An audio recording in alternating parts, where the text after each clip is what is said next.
विमल बहुत परेशान था। उसे समझ में नहीं आ रहा था कि वो इस परिस्थिति से कैसे निपटे। वो अपनी माँ को बहुत चाहता था, किंतु उसकी पत्नी और बच्चे उसकी माँ से दूर भागते थे, क्योंकि उसकी माँ की एक आंख नहीं थी। साथ ही उसकी कमर भी 90 अंश पर झुकी थी। वैसे वह अपना काम खुद कर लेती थी, किंतु फिर भी वो उसकी पत्नी और बच्चों के लिए हमेशा खटकती है।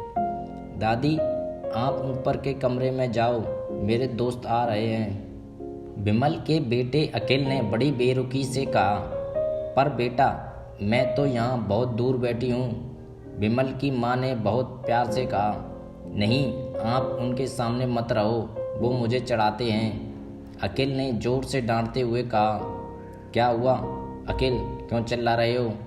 विमल की पत्नी कामनी ने किचन से आवाज़ लगाई, देखो ना माँ, ये दादी यहीं ड्राइंग रूम में बैठी हैं और मेरे दोस्त आ रहे हैं। अखिल ने शिकायत भरे लहजे में कहा, माँ जी, आप ऊपर चली जाओ, क्यों हम लोगों को लजवाती हो? कामनी ने बेटे का पक्ष लेते हुए कहा। बेचारी सरस्वती चुपचाप उठकर जीने के सहारे ऊपर जाने लगी। कमर झुकी होने के कारण उन्हें ऊपर चढ़ने में बहुत परेशानी हो रही थी, किंतु वो पूरी ताकत से ऊपर के एक अकेले कोने वाले कमरे में जाकर बैठ गई। विमल बाजू के कमरे से सब सुन रहा था। उसे कष्ट हो रहा था कि उसकी माँ को अपमानित होना पड़ रहा है, किंतु वो असहाय था। अगर वो कुछ कहता तो पत्नी और उसके बच्चे विरोध करने लगते। दूसरे उनके तर्क भी सही लगते हैं, क्योंकि वो एक प्रशासनिक अधिकारी था। उसका सामाजिक स्तर बहुत ऊंचा था। उसकी ससुराल भी एक उच्च घराने में थी, अतः वह चुपचाप इस तरह हर दिन अपनी माँ को अपमानित होते देखता रहता था। रात को विमल की पत्नी ने कहा, देखो जी, अब कुछ करो। कल कलेक्टर साहब की पत्नी आई थी। माँ जी अपनी देसी धुनधारा में उनसे मिली।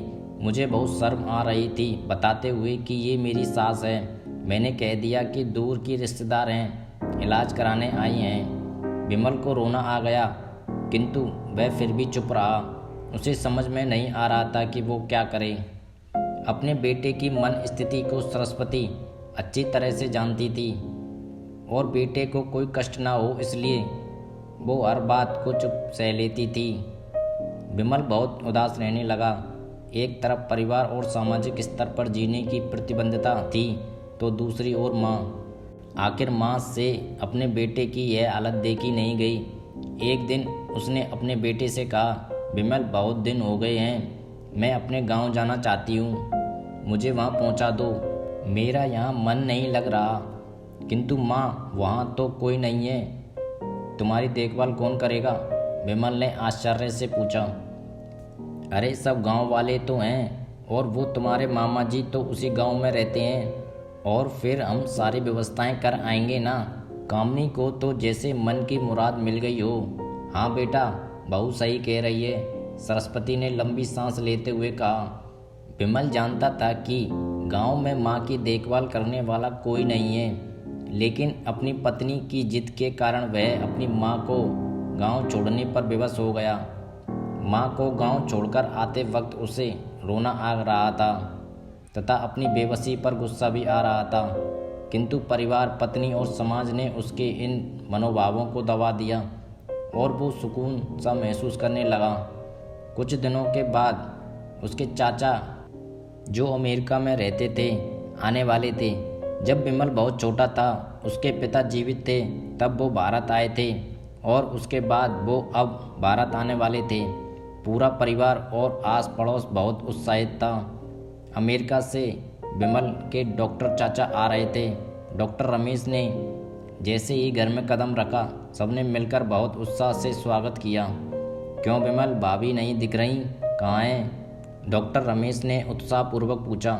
जी वो गांव में रहती हैं, यहाँ उनका मन नहीं लगा, कामनी ने सपाट लहजे में उत्तर दिया।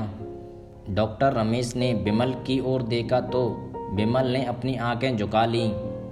डॉक्टर रमेश सब समझ गए, बोले, कल हम भाभी से मिलने गांव चलेंगे सब लोग। दूसरे दिन सभी लोग गांव के घर में पहुंचे। देखा कि सरस्वती को बहुत तेज बुखार है और वो पलंग पर असहाय पड़ी है। डॉक्टर रमेश दौड़कर सरस्वती के पास गए, उनके पैर छूकर रोने लगे।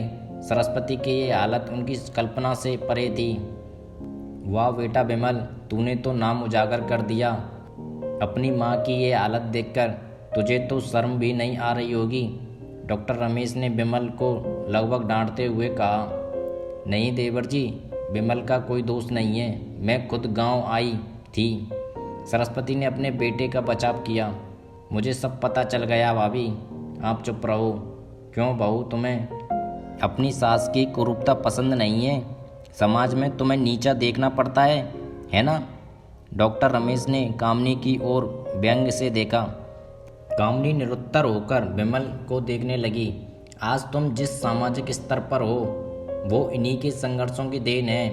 और बेटा विमल, तुम्हें शायद मालूम ना हो कि बचपन में जब तुम 1 साल के थे तब छत से नीचे गिरने के कारण तुम्हारी एक आंख फूट गई थी और तुम्हारी रीढ़ की हड्डी में भी समस्या हुई थी। तब तुम्हारी इस कुरूप माँ ने अपनी एक आंख और अपना बोन मैरो तुम्हें देकर इतना सुंदर स्वरूप दिया था। कामनी बेटा, इतने सालों तक संघर्ष करके बेटे को प्रशासनिक अधिकारी बनाने वाली इस संघर्षशील औरत की तुम लोगों ने यह दशा कर दी। तुम्हें ईश्वर कभी माफ़ नहीं करेगा। डॉक्टर रमेश की आंखों से अश्रु जलधारा बह रही थी। अब भाभी, आप मेरे साथ अमेरिका जाएंगी, यहाँ इन स्वार्थी लोगों के बीच नहीं रहेंगी। डॉक्टर रमेश ने सरस्वती से कहा। विमल को तो काटो तो खून नहीं था। डॉक्टर रमेश जो उसके चाचा थे, उन्होंने जो राज बताया उसके बाद तो विमल को यही लग रहा था कि उससे ज़्यादा पापी इंसान इस दुनिया में कोई और नहीं है। वह दौड़ता गया और माँ सरस्वती के कदमों में लिपट गया। माँ, मेरा अपराध अक्षम्य है। मैं जानबूझकर चुप्पी साधे रहा, आपका अपमान करवाता रहा।